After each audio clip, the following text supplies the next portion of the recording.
Maintenant,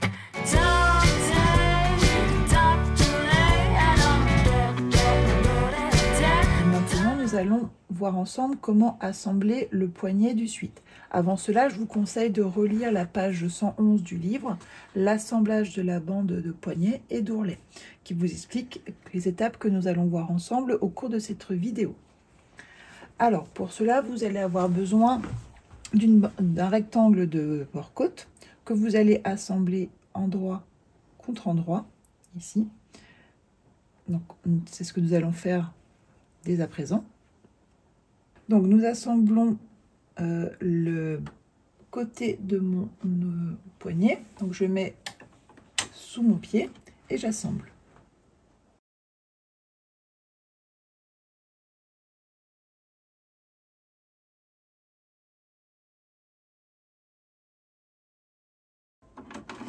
Donc ici, je vais couper mes chaînes de couture, enfin mes chaînes de fil, pardon, à ras, voici.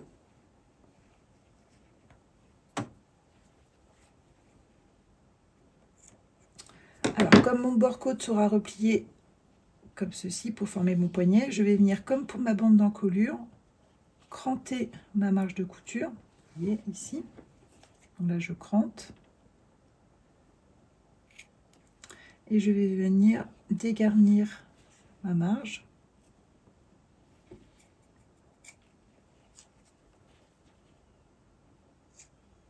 Comme pour la bande d'encolure, cela va nous permettre de mettre nos marges de couture en opposition et donc d'avoir moins de surépaisseur.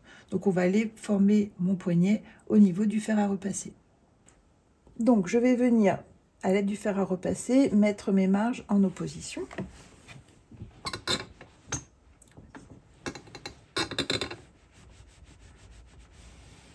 Voici.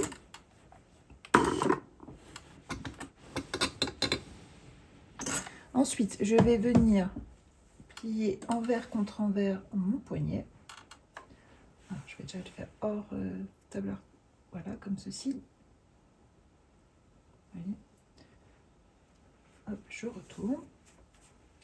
Je mets bien mes bords l'un en face de l'autre. Et je vais venir, avec le fer à repasser, marquer le pli en haut. En essayant de ne pas trop le déformer. Donc là, je mets à plat. Et donc, je fais tout le tour, comme ça, pour marquer la pliure.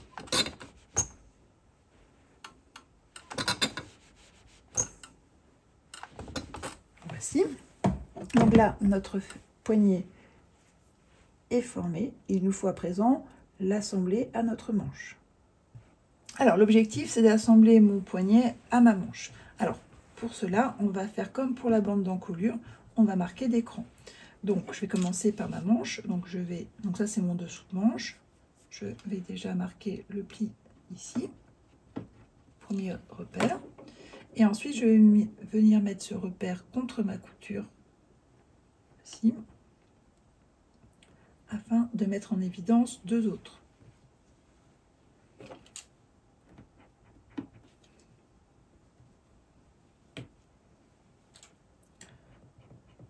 Donc voici, donc j'ai une manche avec 4 repères, 1, 2, 3 et 4. Je vais aller mettre ces repères également sur mon poignet.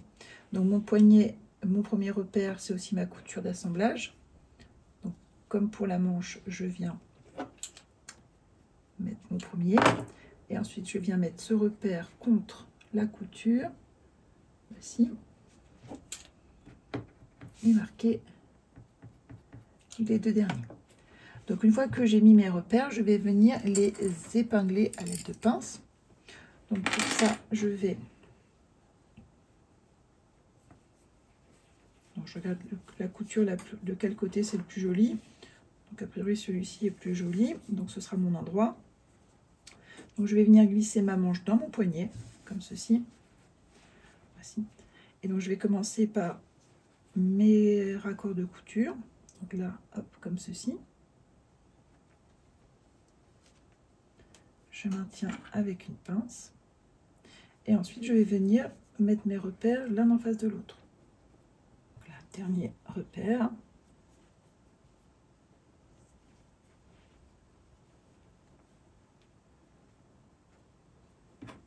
Donc vous avez pu remarquer que ma manche est plus longue que mon poignet, hein.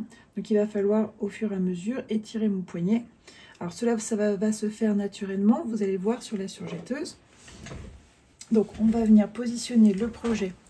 Avant, on va déjà lever le pied, lever les aiguilles, étirer un peu la chaîne de fil. On va venir commencer la couture au niveau du dessous de manche. Voici. Voilà. Et en fait, vous allez voir, là je vais venir placer mon projet sous mon pied, en assurant que toutes les épaisseurs soient bien à plat. Voilà. Donc là j'ai enlevé la pince. Merci. Donc là j'abaisse mon pied.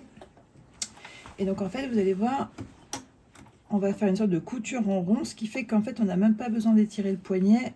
Tout se met parfaitement bien. Voilà.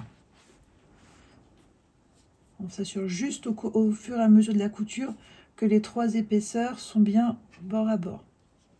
Donc là, on peut commencer.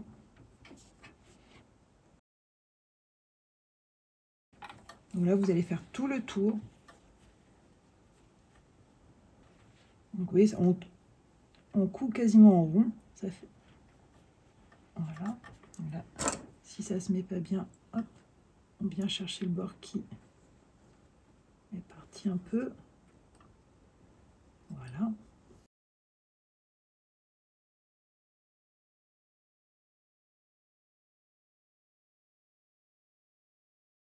Alors, quand arrive le début de la couture et donc la première chaîne de fil, on va faire comme la bande d'encolure, on va y aller doucement. On va d'abord couper la chaîne de fil et s'arrêter.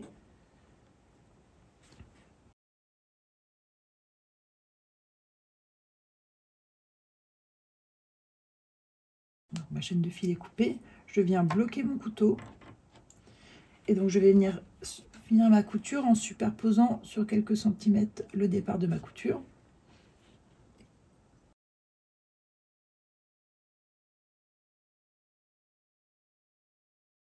Voilà, une fois que c'est fait, je lève mes aiguilles, je lève le pied, je retire le projet de la surjetteuse, je forme une chaîne de fil de 10 cm. Voici ce qu'on obtient. Donc là, la chaîne de fil, je vais la rentrer dans la couture. Donc je reprends mon aiguille, j'enfile ma chaîne de fil et je viens la glisser dans les épaisseurs. Voilà. J'y vais doucement pour ne pas écraser la couture.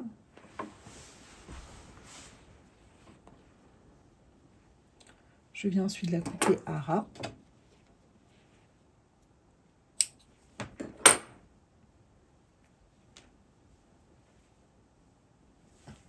Ici. Hop, je m'assure qu'il n'y a pas de petits fils qui traînent. Voici. Donc voici ce que l'on obtient. Donc on a un raccord de couture. Et on a notre poignet qui va se mettre en forme. Donc à présent, la dernière étape va être de le mettre en forme à l'aide du fer à repasser. Donc là, je vais coucher ma marge de couture vers ma manche. Donc là, je la sens avec mon doigt au fur et à mesure du repassage. Et donc je plaque comme ceci. Et donc je fais tout le tour pour mettre en forme. Donc là, je touche avec le doigt.